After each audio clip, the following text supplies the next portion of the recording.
You will hear a conversation between a psychiatrist in the medical centre of the college and a new student. First, you have some time to look at questions 1 to 4.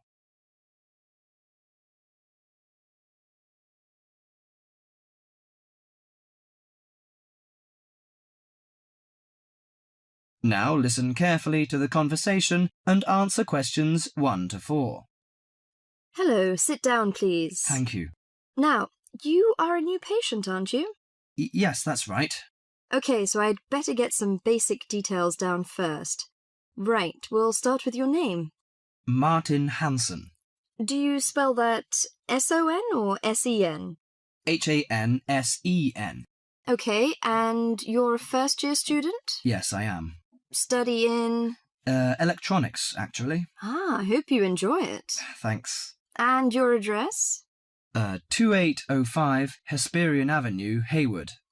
2805 and Hesperian. Yes, that's Hesperian. Hayward, Hayward. And your phone number? 734-246-55. 734-26455. No, you got the 6 and the 4 the wrong way round. It's 24655. Huh? Sorry, right.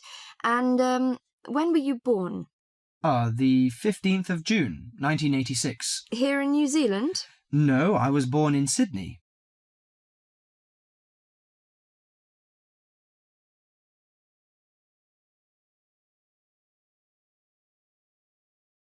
Before you hear the rest of the conversation, you have some time to look at questions 5 to 10.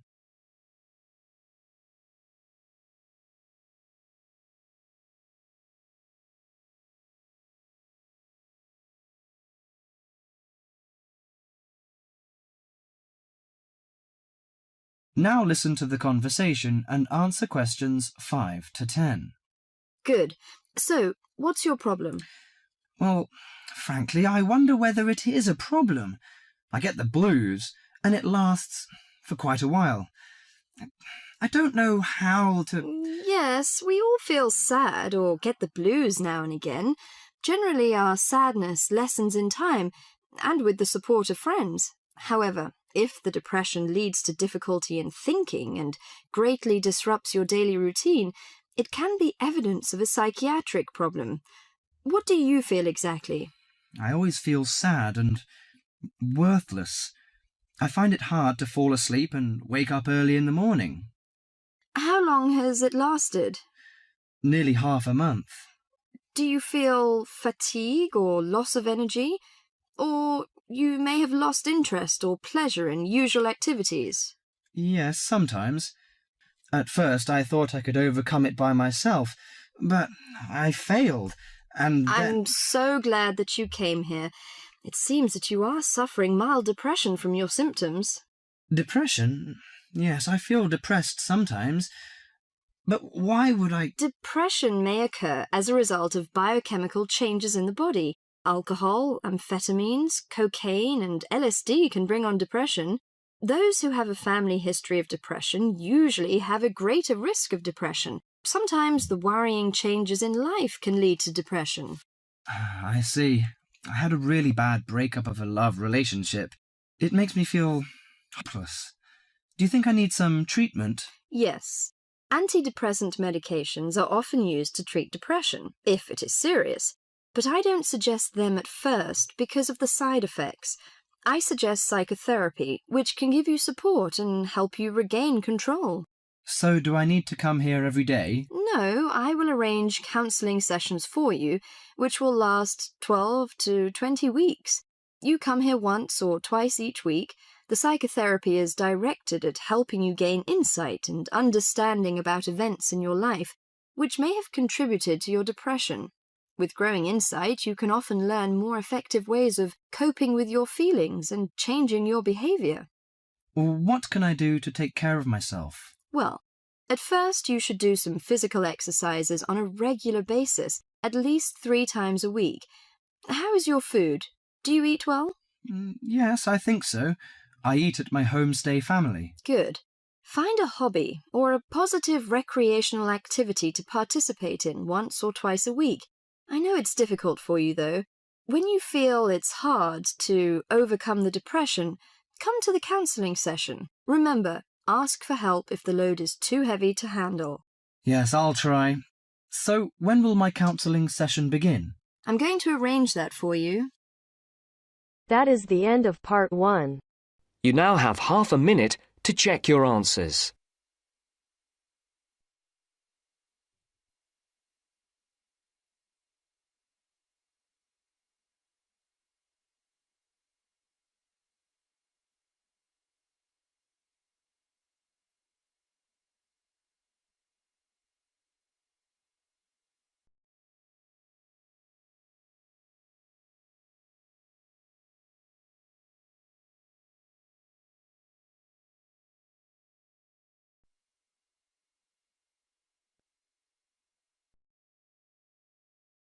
Now turns to part 2. Part 2. First, you have some time to look at questions 11 to 17.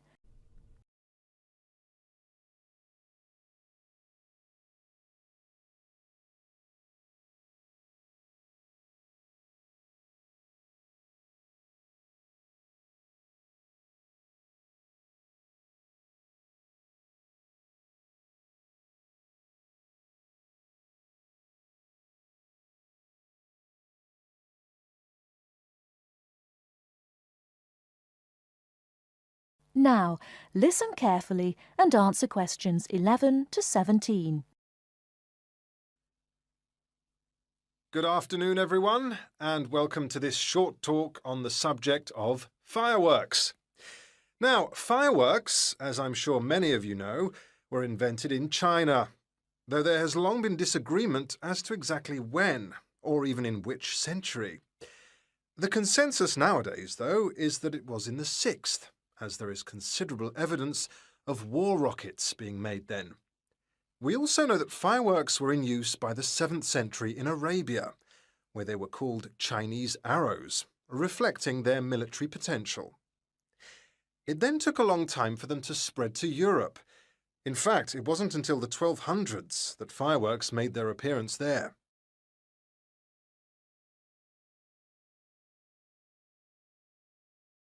The basic ingredients of fireworks have changed little to this day.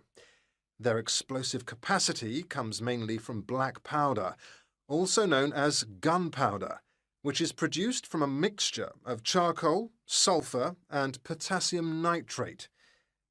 A modern aerial firework, the kind used nowadays in big public displays, not the small rocket type that you might remember from your childhood, is normally made in the form of a shell, often a sphere about the size of a peach.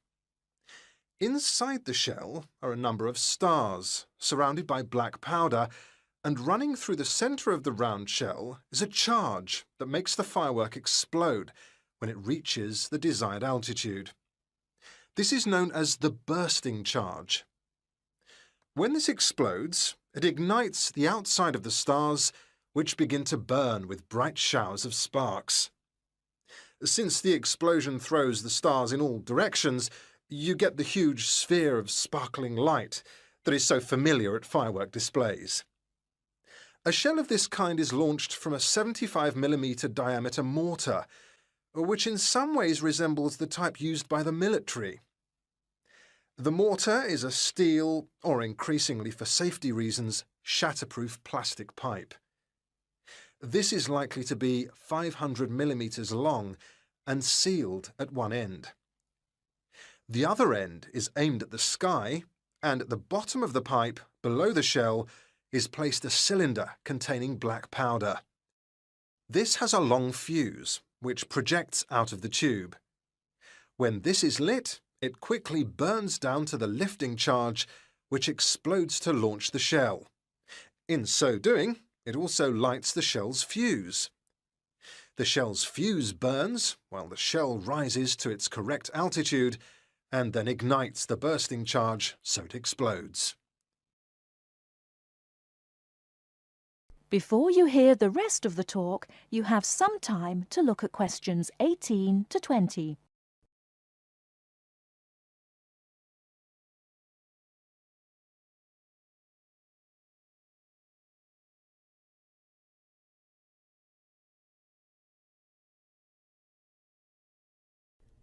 Now listen and answer questions 18 to 20. More complicated shells are divided into sections and burst in 2 or 3 phases. Shells like this are called multi-break shells. They may contain stars of different colours and compositions to create softer or brighter light, more or less sparks, etc. Some shells contain explosives designed to crackle in the sky, or whistles that explode outward with the stars. The sections of a multi-break shell are ignited by different fuses, and the bursting of one section ignites the next. The shells must be assembled in such a way that each section explodes in sequence to produce a distinct, separate effect.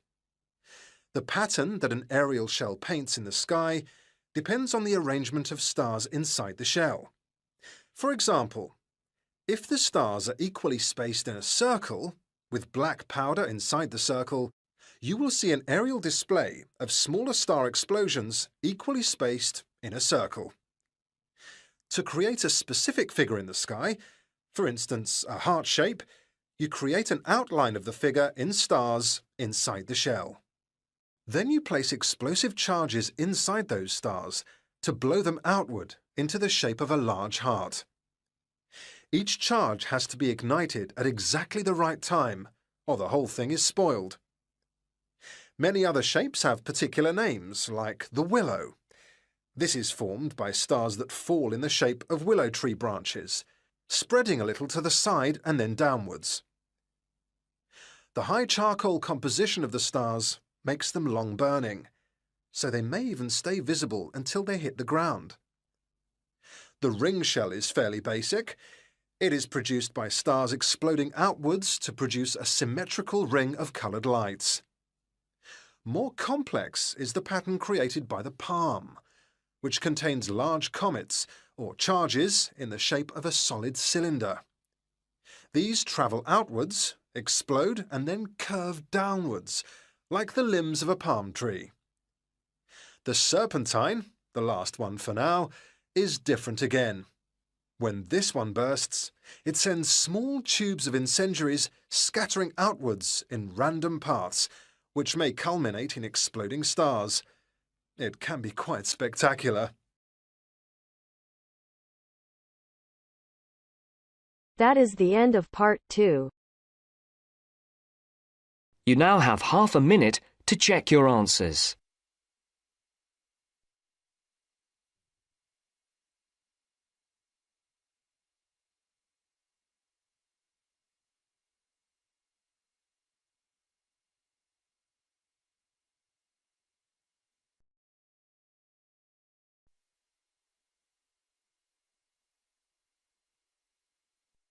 Now turns to part 3.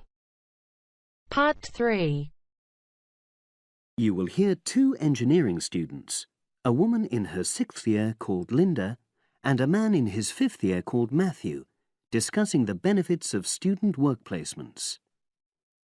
Before you listen, you have some time to look at questions 21 to 26.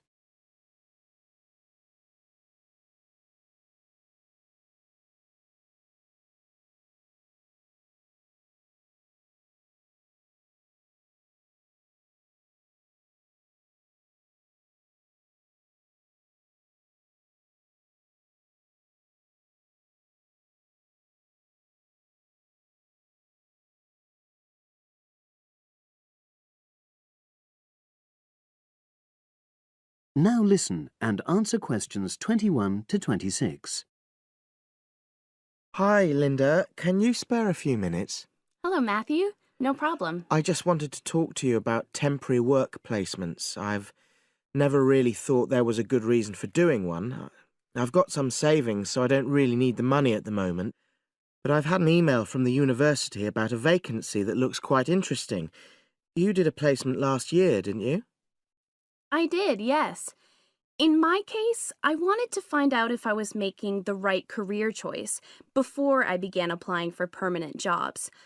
I thought I wanted to work in car manufacturing, but I wasn't sure, so I applied to Toyota. What was the application process like? Lengthy. There were a lot of different parts to it. The dullest one was a psychometric test. You know, when you have to answer loads of questions about yourself. And you're trying to guess what's the best thing to say. Yes. Then there was an activity that we did in groups, which I found really fascinating. Engineers are renowned for being a bit unsociable, but I thought we made a great team. And we had an individual task too. We had to sort through various business documents and prioritize them.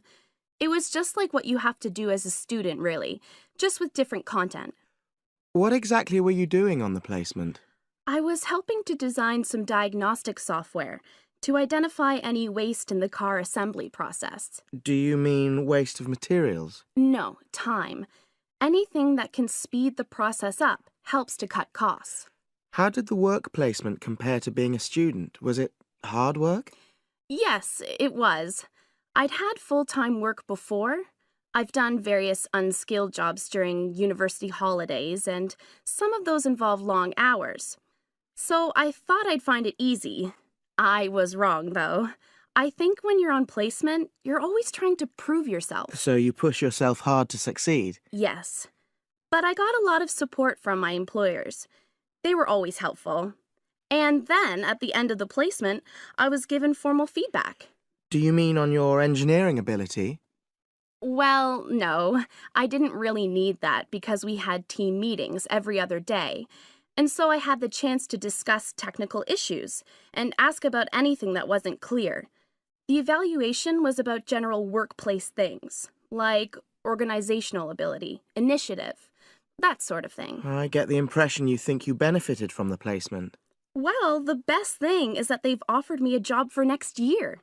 Depending on my exam results, of course, but still. A permanent one? Yes. But apart from that, I learned so much. The industrial environment was much more demanding than the academic one, so my general skills improved, like time management, meeting deadlines. And on the technical side, I learned new software packages, like MS Project. Well, I think you've convinced me that work placements are worthwhile, but while you're here, can you give me advice on something else? Before you hear the rest of the conversation, you have some time to look at questions 27 to 30.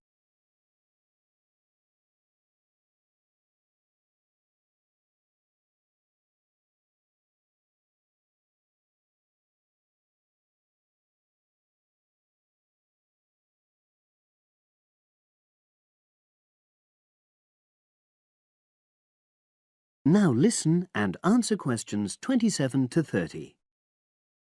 I'm about to make a start on the engineering materials module, and I've got a book list here. Can you have a quick look and tell me what you would recommend? That's if you can remember. Let's see. I do remember some of them. Yes, this one, The Science of Materials. I found the subject quite hard generally, but this book is very accessible, so it suited me. It doesn't cover everything, though. What about this one then, Materials Engineering? Oh, yes. I do remember that. But it's a bit out of date now, isn't it? Unless it's a new edition. I don't think so. But what I liked about it were the pictures. They really helped to understand the descriptions. It's useful just from that point of view.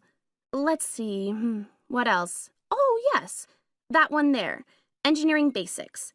I think out of all these, that's got the widest coverage. But I've looked at the contents page and it hardly mentions nanotechnology. Yes, you're right. The evolution of materials does, though. It's a recent publication, so it covers all the latest developments. It's a bit thin on the 1960s, though, and that decade was quite important. Well, it sounds as if they all complement each other in some ways. I don't suppose you can lend me...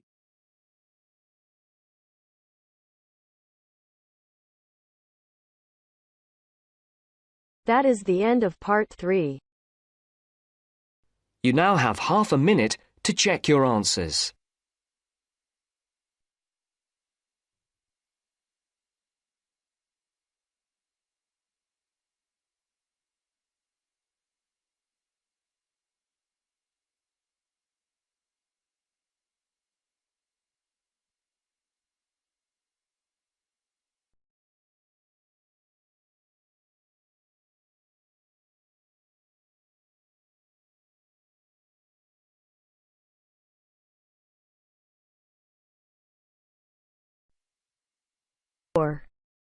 Part 4. You are going to hear a lecture about dorm rooms. First, you have some time to look at questions 31 to 40.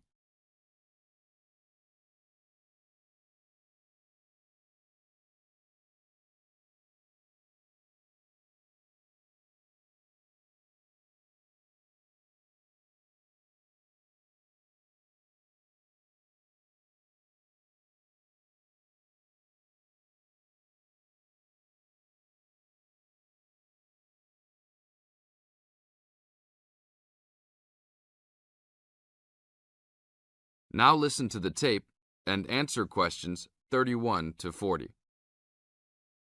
Welcome to your new home for the upcoming year. These dorm rooms are among the best in the nation and are the newest ones at this school. So I hope you will all learn to appreciate them and take good care of all the facilities here. I am Gina, and I will be residential advisor in this building for the year. Today I am going to tell you about some of the programs and facilities that are available to you. I will also be telling you the rules that everyone is expected to abide by. I will be asking you to give me your full attention for the next few minutes. I will first tell you about the facilities that are available to you. The dining facility is located on the first floor of the building.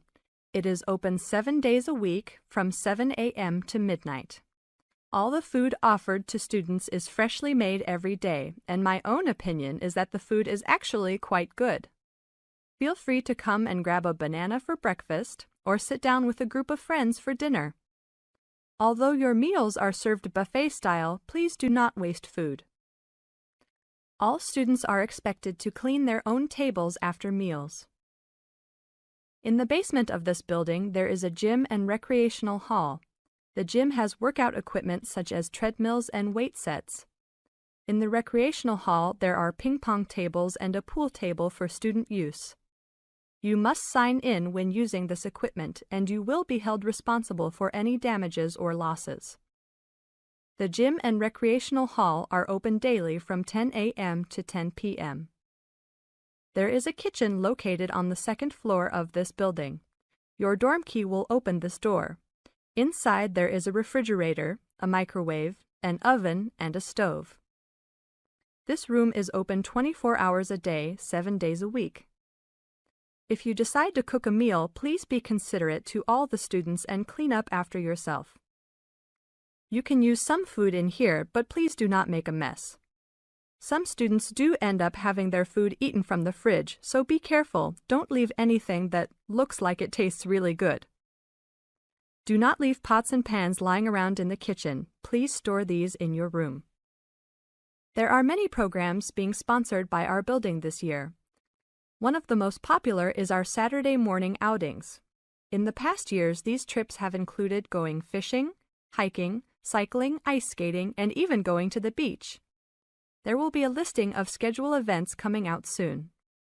The university sponsors these trips, so transportation will be provided. However, there are usually some costs associated, though they are usually minimal. Our building also has a volleyball team. All students who live in this building are welcome to join. Last year we won first place in the dorm league. Please sign up at the front desk if you are interested as soon as possible, as there are only 20 spaces available based on a first-come, first-served rule. The last things I want to talk about are the rules of our building. I know rules can be boring, but they are necessary to ensure the welfare of everyone living here. First, noise levels must be kept to a minimum after 11 p.m. Many students have early classes, so for those of you that have the luxury of sleeping until 10, please don't stay up late making lots of noise. Secondly, all visitors must sign in at the front door. Even if you have friends that are regular visitors, they must still always sign in. This rule is to prevent theft and robbery from occurring. Thirdly, alcohol and drugs are not permitted in this dorm in any place or at any time. Lastly, just be safe and have a great time. University is the greatest time of your life, so make the most of it. Thank you all for your attention. That is the end of part 4. You now have half a minute to check your answers.